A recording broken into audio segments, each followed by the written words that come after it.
AI for social change, is it a myth? Or it can finally be a reality? Let's have a look. Sovereignty would be more about, being able to control and even build your own systems, whereas autonomy is more about, do you have your own control? Can you make your own decisions? For autonomy, various different factors come into play, but transparency is very important, and also agency, like really being able to make your own decision. We absolutely need to be more autonomous. We need to be able to make our own decisions, to have that agency. And that means that we at least need to be able to verify what's happening with data. We need to understand what is happening in the processes in creating AI. So we definitely need a lot more transparency for that. It needs a lot more than just the top layer of AI systems. We really need the whole stack, as it has been called. So we need investment in infrastructure from the bottom up. What I've argued is we also really need investment in supervisory authorities. So we can actually also investigate what happens in the systems that we haven't built ourselves. First of all, academia is not a homogeneous environment.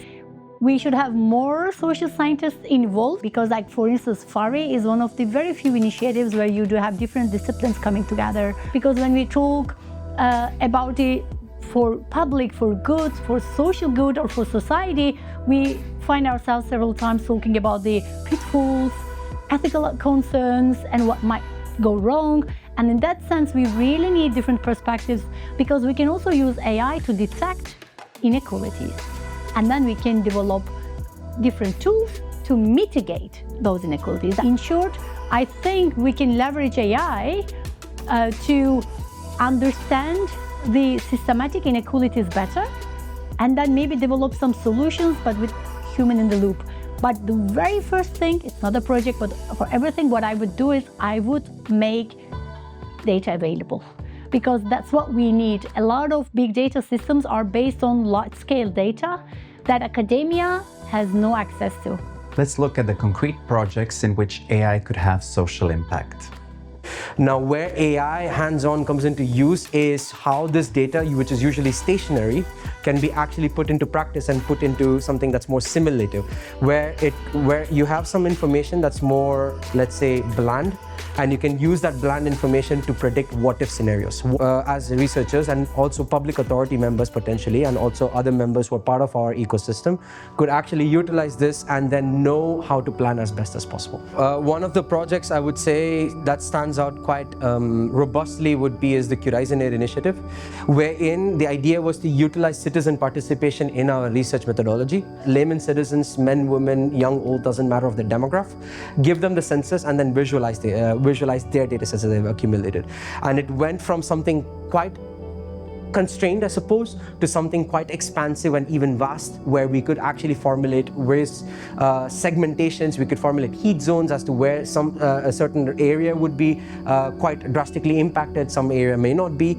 And then again, it allows for those data visualizations to the public authority members, where they can then make apt decisions. The second thing is, I think AI right now is in an amazing position, in the sense that obviously, conventionally, we know of LLMs in the market due to all of the trends, of course. But you can see how from core mathematics, from core implementations, state machines, for example, AI is being utilized quite extensively. For example, the crisis preparedness or the evacuation scenario, where you may not have the possibility to test something like this in the real world, but through AI and through data and through the right approach of data, you can see how visualization opens up as best. Now public authority members can make the right decisions. So I definitely think we're making quite profound impact. But it's being used quite well, and I think it'll definitely make a big difference for sure. Well, we get there by making the markets work better, investing in a better single market, investor in a better functioning capital market so that there is access to financing capital. But we are also trying to get there in order to invest in European projects, funnel public funding to projects that are taking place across borders, such as AI factories, giga factories.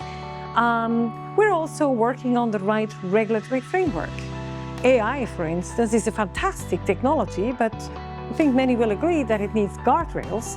Well, these guardrails we try to define at a European level. Again, from the same perspective. We want to have European AI, which is trustworthy and which is made in Europe and actually used by our industries in order to stay ahead of the game when it comes to European competitiveness. Well, I think we need all the players. We need top quality research, we need the private sector, we need the public sector. The future is all of us together, I think. But Made in Europe is something that is high on our agenda and on our wish list. Who is the one who is leading the change? I think that following this conference, what I expect to change is that the direction should be decided through a process where you have collaboration between the different partners, between the different interests and stakeholders. In Europe, we are not ready to decide for a direction so that people can go in the direction they want. Today, they cannot do in the direction they want. They go in the direction that big tech is deciding. If we don't have a direction that we decide ourselves, that's the end of democracy. My point is basically procedural. We need to create the conditions so that the different interests and stakeholders can decide on the direction. But the discussion it's not about AI, it's about digital. It's a discussion we have since the 70s. In the 70s, the European Commission was complaining that all the European data are processed by IBM. But that did not lead to a major investment in digital infrastructure.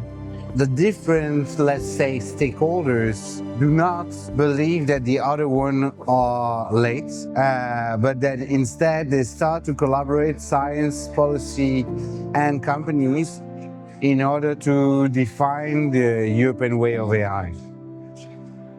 Social change is there, but who is in charge?